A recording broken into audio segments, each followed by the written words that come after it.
Fraga Iribarne, no casualmente, que fue durante mucho tiempo, aparte de haber sido ministro de Franco, ¿no? Un político español de gran talante, seguramente un hombre extraordinariamente culto, que era gallego, fue gobernador de Galicia durante muchísimo tiempo y que estableció una amistad de toda la vida con Fidel Castro. Por otra parte eran gallegos y eso era mucho más relevante de que uno fuera comunista o el otro fascista, o tal vez ambos eran ambas cosas, digamos, y gallegos al mismo tiempo. Bueno, lo dijo toda la vida que Fidel Castro era un excelente representante de la hispanidad, o sea, y es cierto, tenía totalmente razón y ahora lo vamos a ver. Más allá de esto, palabra de Fidel Castro, y esto me parece que nos saca de encima todas las dudas sobre esa continuidad con el pasado. Palabra de Fidel Castro, bueno, hemos heredado, decía, los eternos enemigos de los pueblos de América. Es decir, ¿cuáles son los eternos enemigos? En la lectura de la cristiandad hispánica, bueno, existía una vez más la parábola de la redención. En la lectura de la tradición hispánica, de la cristiandad hispánica, existía la cristiandad, era un orden que estaba reinado por la ley de Dios, llegó el cisma protestante, ahí empezó todo. Porque viene la reforma protestante, después viene la ilustración, viene el liberalismo, viene el socialismo, viene el secularismo. Porque al final el verdadero enemigo eterno de la cristiandad hispánica, de ese ideario tradicional, es el secularismo, es la idea de un orden que no está basado en la ley de Dios, sino en la idea de la razón. Ese es el enemigo eterno de la España católica, y o de los reyes católicos, o de la monarquía católica, como la queremos llamar. Y él dice, bueno, los nuestros son los eternos enemigos de los pueblos de América. Ojo, porque cuando nosotros pensamos, y después lo vamos a ver, en la enemistad histórica de Fidel Castro con Estados Unidos, debemos entenderla a partir de esto. O sea, no es, sí, bueno, Estados Unidos tenían inversiones, dominaban Cuba porque tenían las propiedades, porque tenían las tierras.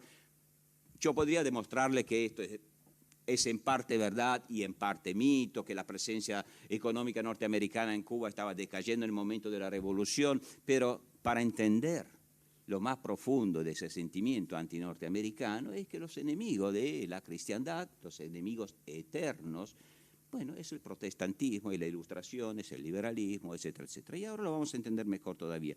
Pero añadimos algo. Entonces, si él reivindica la cristiandad antigua de forma implícita en contra de los eternos enemigos de los pueblos de América, bueno, esos eternos enemigos, palabra de Fidel Castro, no entrarán al reino de los cielos. Seguramente. Él sí, él tenía la clave en cambio del reino de los cielos y fue convencido toda la vida. O sea, como una especie de rey católico, administraba también la ortodoxia doctrinal. O sea, la clave del ingreso al paraíso, al final de cuentas. Por eso, ¿cómo define la revolución Fidel Castro? Palabras suyas, es una guerra de tipo espiritual. ¿Y las leyes de la revolución? Bueno, las leyes de la revolución son principios morales. Yo no añado nada porque me parece suficientemente claro para explicar, ¿no?, cuál es el universo ideal dentro del cual nos estamos moviendo.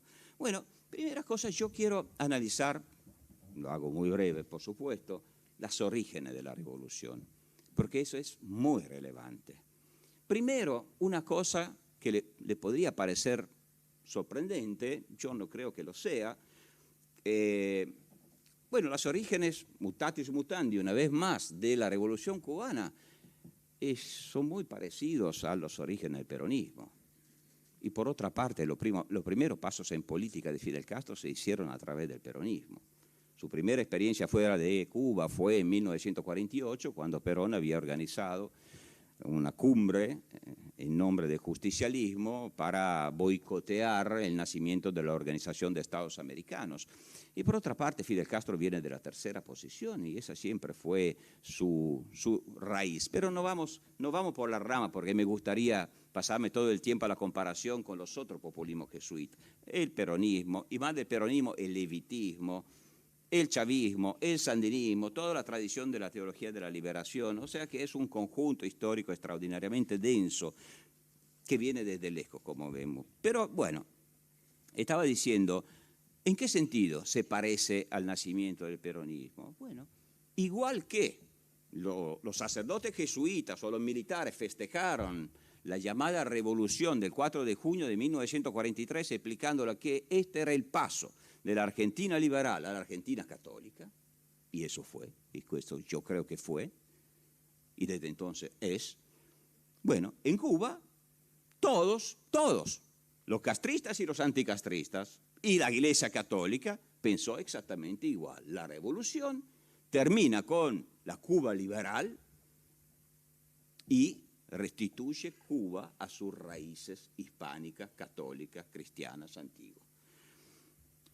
Para entenderlo mejor todavía, se pueden utilizar otros síntomas, otros indicios. Bueno, primero Fidel Castro mismo. Ustedes sabrán, siempre se dice, ¿no? Fidel Castro había estudiado en las escuelas jesuitas.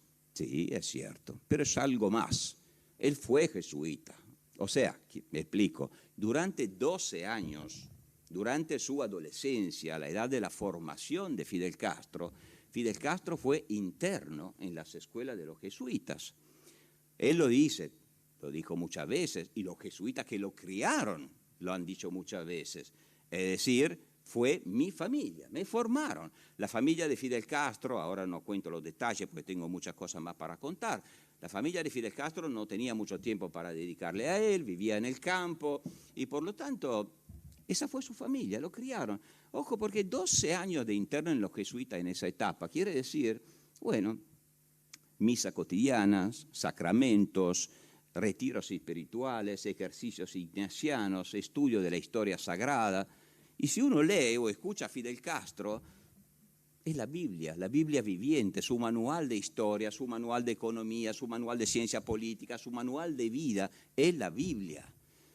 Es tan obvio, tan evidente que uno se pregunta, después lo veremos, cuando se dice marxista-leninista, hoy conocemos los documentos diplomáticos de los países aliados del este europeo. Y todos los diplomáticos del este europeo a los gritos decían, no, este no tiene nada que ver con el marxismo, este nunca en la vida se transformará en un marxista-leninista, nos costará años. Khrushchev un día lo dijo de manera perfecta, no, es un español. Más claro de así, ¿no? Es un español, ¿cómo decir? Un poco caliente, pero no. Nada, de marxista, nada, a menos que, bueno, vamos a ver.